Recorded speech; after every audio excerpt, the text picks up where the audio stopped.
Okey, bismillahirrahmanirrahim. Assalamualaikum warahmatullahi wabarakatuh.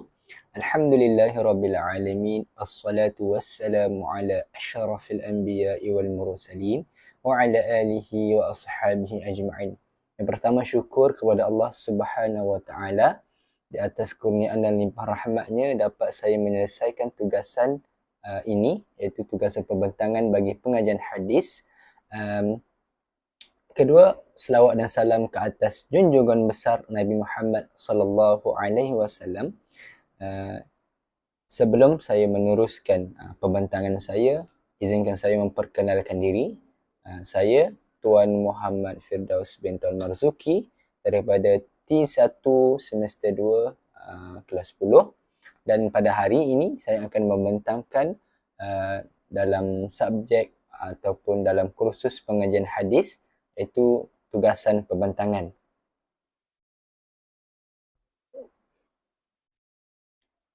Okey, tugasan pembentangan pada kali ini adalah berkaitan PIMK 3253, iaitu isu kelewatan pengumpulan hadis. Jadi, pengenalan bagi sebuah ilmu hadis. Yang pertama, kita kena ketahui apa maksud hadis itu sendiri dan apa definisi bagi ilmu hadis. Pengenalan ilmu hadis. Ilmu hadis ialah ilmu yang membincangkan segala perkara yang berkaitan dengan hadis Nabi Muhammad sallallahu alaihi wasallam, sama ada dari segi matan ataupun teks hadis, sanad iaitu rangkaian perawi, maupun dari sudut penerimaan dan penolakan hadis. Ilmu ini sangat penting dalam Islam kerana hadis merupakan sumber kedua selepas Al-Quran dalam pensyariatan hukum akhlak. Okey. Di sini bagi definisi sebuah ilmu hadis adalah ilmu yang berkaitan Nabi Muhammad sallallahu alaihi wasallam, iaitu perkara-perkara yang membincangkan overall tentang Nabi, dan juga adalah dalam hadis ini ada sebuah matan, iaitu teks hadis itu sendiri ataupun dan sanad, rangkaian perawi, maupun dari sudut penerimaan dia ataupun penolakan hadis tersebut. Di sini ilmu ini sangat penting dalam Islam kerana ia merupakan sumber hukum kedua dalam Islam selepas Al-Quran. Baiklah, definisi hadis. Tadi kita telah pergi tentang pengenalan ilmu hadis. Maka kita tengok pula apa yang dimaksudkan dengan hadis. Dari segi bahasa atau lughawi dia ataupun lughah dia, hadis bermaksud sesuatu yang baharu ataupun berita. Dari segi istilah, hadis ialah segala perkara yang disandarkan kepada Nabi Muhammad sallallahu alaihi wasallam, sama ada dalam bentuk perkataan, perbuatan, pengakuan, sifat fizikal atau akhlak baginda. Iaitu kalau dalam kitab disebut bahawa ma udhifa ila Nabi Muhammad sallallahu alaihi wasallam qawlan atau fi'lan atau taqriran atau sifatuhu wa akhlaquhu. Maknanya segala perkataan ke, perbuatan ke, pengakuan ke, ataupun sifat ataupun akhlak berkaitan dengan Nabi Muhammad itu sendiri, itu dikatakan sebagai hadis. Jadi seterusnya, hadis ini dia ada terdiri daripada beberapa komponen utama, iaitu saya bacakan di sini adalah sanad. Yang pertama sanad, yang kedua matan. Jadi sanad ialah rangkaian perawi atau individu yang meriwayatkan hadis dari Nabi Muhammad sallallahu alaihi wasallam. Manakala matan ialah isi atau teks yang diterima daripada Nabi Muhammad sallallahu alaihi wasallam yang merangkumi perkataan, perbuatan dan pengakuannya. Seterusnya, isu, kita masuk isu kelewatan pengumpulan hadis. Kenapa hadis ini lewat dikumpulkan dan mesti ada sebab-sebabnya tersendiri? Kenapa? Okey, yang pertama ialah isu kelewatan pengumpulan hadis. Dia merujuk kepada satu tempoh masa yang panjang antara kewafatan Nabi Muhammad sallallahu alaihi wasallam dan pengumpulan hadis-hadis sahih dalam bentuk tulisan. Dalam kes ni terdapat beberapa faktor yang menyebabkan kelewatan pengumpulan hadis itu sendiri. Kenapa Nabi larang zaman dulu kan? Dan kenapa zaman sekarang atau zaman moden dah dikumpulkan hadis-hadis tersebut, ada hadis sahih, ada hadis dhaif yang dikumpulkan oleh para ulama. Maka kita tengok. Yang pertama, reason dia atau sebab dia adalah keutamaan terhadap Al-Quran. Okey. Pada awalnya, umat Islam memberi keutamaan kepada pengumpulan dan penjagaan Al-Quran. Allah, daripada Allah. Kerana Al-Quran dianggap sebagai wahyu langsung daripada Allah. Okay? Usaha lebih banyak tertumpu kepada penulisan dan penghafalan Al-Quran. Hadis, meskipun penting, tidak diutamakan untuk dikumpulkan dalam bentuk tulisan pada awalnya. So, yang pertama, fokus kepada Al-Quran terlebih dahulu. Oleh kerana Al-Quran dianggap sebagai wahyu langsung daripada Allah, usaha lebih banyak tertumpu kepada penulisan dan penghafalan Al-Quran. Zaman tu lebih fokuskan tentang Al-Quran, tentang ilmu Quran dan tentang penghafalan Al-Quran. Dan reasonnya juga, apa yang saya belajar adalah tak nak bagi Al-Quran dan hadis tu bercampur. Faham? Macam tu. So sebab zaman sebab sahabat tidak disuruh untuk menulis hadis. Jadi seterusnya adalah tiada keperluan yang mendesak pada awalnya. Seperti saya cakap tadi, semasa Nabi Muhammad sallallahu alaihi wasallam masih hidup, para sahabat dapat merujuk terus kepada baginda untuk memahami ajaran Islam. So pada zaman Nabi tu, sahabat bila dia tak tahu apa benda hukum atau tak tahu apa-apa perkara tentang Islam atau ragu-ragu atau ada benda yang nak tanya kan, dia boleh direct kepada Nabi terus.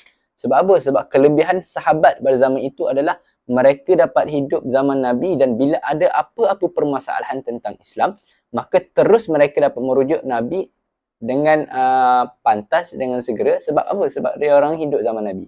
Jadi, setelah kewafatan Nabi, pengajaran dan amalan Islam diteruskan melalui para sahabat yang masih hidup. Okey, setelah Nabi wafat, ajaran Islam yang apa yang Nabi ajar diteruskan oleh legasi para sahabat secara turun-temurun sampailah kita pada hari ini. So, oleh itu, tidak ada keperluan mendesak untuk mengumpul hadis secara rasmi pada ketika itu. Jadi, bila zaman sahabat pun dah solid, maknanya zaman sahabat pun dah kukuh, so zaman Nabi pun dah bila dia orang hidup zaman Nabi, hidup sezaman Nabi, so dia berfikir tak ada masalah lah untuk tentang Islam kan. Jadi, tak ada arahan rasmi pun, jadi hadis tu tidak dikumpulkan. Bukan tidak dikumpulkan, hadis dikumpulkan tetapi agak lewat sedikit. Begitu. Sebab apa? Sebab mereka pun telah hidup zaman Nabi. Jadi larangan menulis hadis pada zaman awalnya, yang ketiga. Salah satu sebab adalah mereka ini atau para sahabat dilarang menulis hadis pada zaman itu. Pada zaman awal terdapat satu larangan atau kekangan untuk menulis hadis bagi mengelakkan kekeliruan antara wahyu Al-Quran dan hadis. Macam saya sebut tadi, sebab zaman tu dia fokus ke Al-Quran juga, sebab Al-Quran ni dia wahyu langsung, wahyu direct dari Allah kepada Rasulullah. Bila mana tak nak bercampur bau antara Al-Quran dan hadis, sebab Al-Quran zaman dulu tak ada baris tau. So, bila dia tak nak campur, dia takut-takut, ni hadis ke Al-Quran dia tak nak campur. So, Nabi melarang sahabat untuk tidak menulis terlebih dahulu hadis. Hal ini disebabkan bimbang hadis akan bercampur adukkan dengan wahyu yang diterima oleh Nabi Muhammad. So, dia tak nak Al-Quran bercampur bau dengan hadis. So, larangan Nabi kata jangan tulis dulu.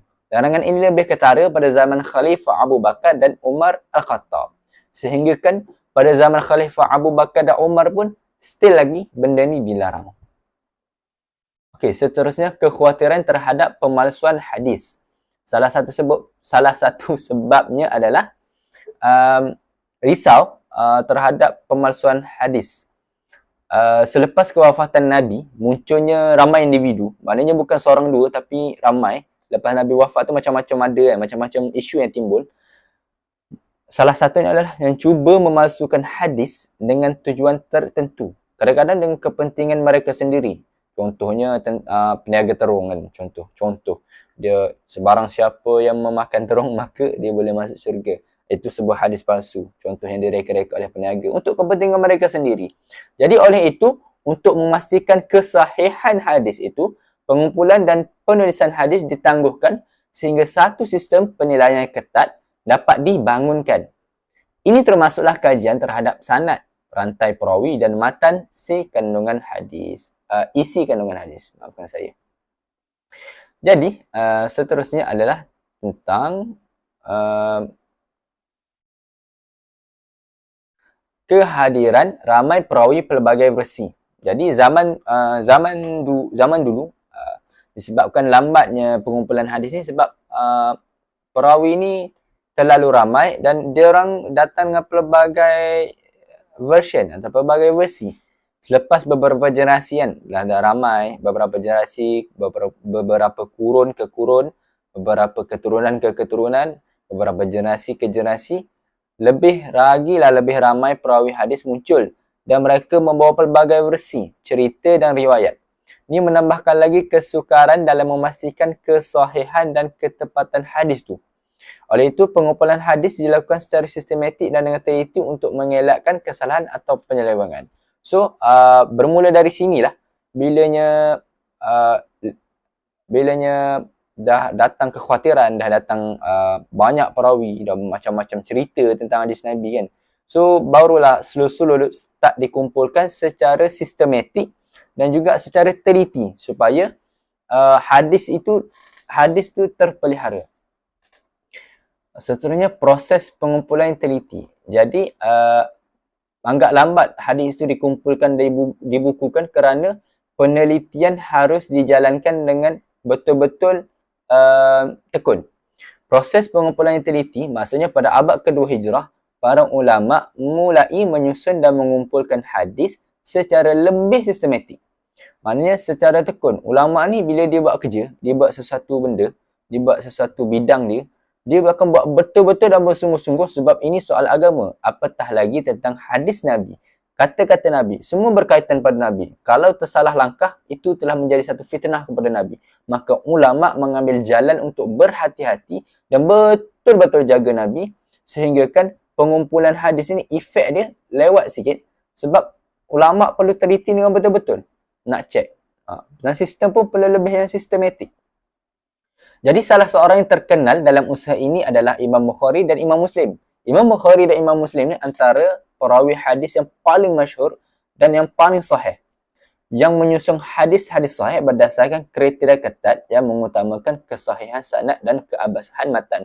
Maknanya Imam Bukhari dan Imam Muslim ni yang paling siqah dan paling dipercayai dan proses pengumpulan hadis mereka ni adalah hadis yang berautoriti tinggi dan sahih dan juga yang sangat teliti dan tekun dalam proses membukukan atau mengumpulkan hadis. Jadi oleh itu, walaupun pengumpulan hadis dilakukan agak lewat, ia dilakukan dengan teliti dan berdisiplin untuk memastikan kesahihan sumber. Jadi seterusnya adalah kepentingan menjaga ilmu hadis. Kita masuk tentang kepentingan menjaga ilmu hadis. Kenapa penting kita nak jaga ilmu hadis ni? First, yang pertama, of course kita tahu yang hadis ni adalah daripada Nabi Muhammad sallallahu alaihi wasallam. Dia bukan hanya melibatkan aspek ibadah tapi juga memberi satu impak yang besar dalam kehidupan bermasyarakat, pendidikan, ekonomi dan politik. Okey. Saya bawa anda satu persatu, iaitu pertama adalah aspek sudut kemasyarakatan, pembentukan akhlak dan moral. Hadis ni dia boleh membentukkan akhlak dan akhlak moral orang dari segi peribadi individu. Hadis ni boleh membimbing masyarakat dalam membentuk akhlak mulia. Dan hadis ni memang relevan dari zaman berzaman. Dan penyelesaian konflik sosial. Hadis ni dia menyediakan satu panduan kepada kita dalam menyelesaikan isu-isu yang sosial. Ada contohnya hadis yang menyarankan umat Islam untuk saling memaafkan dan tidak bermusuhan lebih dari 3 hari. Seperti mana kita tahu kan, yang Nabi kata kalau nak bergaduh jangan lebih 3 hari kan. So, benda hadis ni dia boleh menyebabkan kita punya masalah sosial tu selesai dengan panduan daripada hadis. Jadi seterusnya mengelakkan penyelewangan ajaran Islam. Seperti mana contoh isu-isu akidah kalau macam di negara kita tentang GISB, tentang Al-Arqam kan. Ajaran-ajaran sesat Yahpin dan sebagainya. Jadi hadis ni hadir dengan memberi panduan dan membimbingan kepada kita, dan ia juga menolak penyelewangan-penyelewangan tentang agama Islam. Jadi hadis ni betul-betul kuat. Penjagaan hadis secara teliti dapat menghalang penyebaran ajaran sesat. Jadi bila mana hadis ni kita pegang betul-betul, hadis ni diguna pakai dan diamalkan oleh masyarakat sekeliling, maka kita dapat mengekang gejala-gejala sosial ataupun ajaran-ajaran sesat yang berlaku di negara kita, khususnya. Seterusnya tentang sudut pendidikan. Sebagai sumber ilmu Islam yang sahih, hadis adalah rujukan utama selepas Al-Quran dalam bidang pendidikan Islam yang menjadi asas dalam subjek fiqh, akidah, akhlak dan lain-lain. Ya, dalam pendidikan hadis juga penting sebagai sumber ilmu yang sahih. Yang kedua, membentuk guru dan pendidik yang berwibawa. Contohnya, ilmu hadis mendidik para guru agar menyampaikan ilmu berdasarkan sumber sahih, mengelakkan penyebaran ilmu yang direka atau palsu. Yang ketiga, membina budaya ilmu dan kajian. Kajian hadis mendorong masyarakat Islam untuk menjadi lebih teliti, analitik dan rajin menyelidik sebagaimana dilakukan oleh ulama hadis yang terdahulu. Okay, seterusnya dari sudut ekonomi, etika perniagaan dan muamalat. Hadis mengandungi prinsip-prinsip penting dalam ekonomi Islam seperti larangan riba, penipuan, monopoli serta galakan kejujuran dalam jual beli dan keadilan dan keseimbangan dalam urus niaga. Hadis ni membawa kita supaya adil dalam perniagaan. Ilmu hadis membimbing umat Islam agar menjalankan urus niaga dengan adil dan amanah yang menyumbang kepada kestabilan ekonomi dan kepercayaan pengguna. Seterusnya, galakkan bersedekah dan membantu ekonomi ummah. Hadis ini juga banyakkan menggalakkan sikap dermawan, zakat dan infak. Contohnya dalam hadis, Nabi wajibkan orang yang berkemampuan itu membayar zakat. Maka ia secara automatiknya akan membantu ummah dan akan membantu ekonomi ummah. Dan hadis Nabi juga galakkan kita supaya berbanyakkan sedekah, dan itu memberi satu manfaat dari sudut ekonomi. Dan seterusnya dari sudut politik. Secara asas dalam kepimpinan yang adil dan berintegriti dari sudut politik. Hadis juga ada mengajarkan kita ciri-ciri pemimpin yang baik seperti amanah, tidak menipu rakyat, berlaku adil dan bertanggungjawab. Seterusnya mengelakkan penyalahgunaan kuasa. Ilmu hadis menolak sebarang bentuk kezaliman atau penindasan oleh pemerintah. Ini penting dalam mengekalkan sistem politik yang bersih dan telus. Seterusnya menguatkan hubungan rakyat dan pemerintah.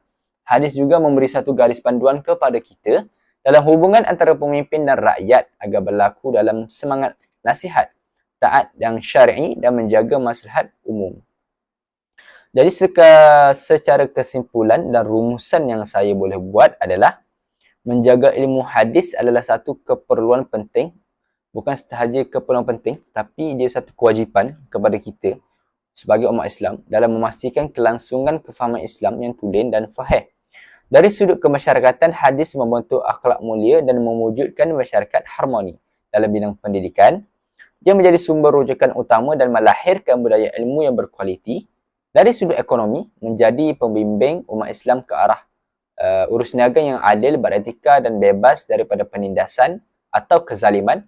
Dalam aspek politik, hadis memberi panduan kepada kepimpinan yang adil, amanah dan menjaga kebajikan rakyat. Justru, menjaga dan memelihara ilmu itu sendiri, hadis bukan sahaja satu ibadah tetapi juga asas penting dalam membina masyarakat Islam yang maju dan sejahtera dalam semua aspek kehidupan. Jadi, ini adalah satu buku akhiran pembentangan daripada saya yang baik daripada Allah Subhanahu Wa Taala. Maka yang buruk itu datang daripada diri saya sendiri. Pada hakikatnya semuanya datang daripada Allah. Jadi aku liqauli hadza wa astaghfirullah wa lakum. Wallahu alam. Sekian sahaja pembentangan dari saya. Sekian, terima kasih.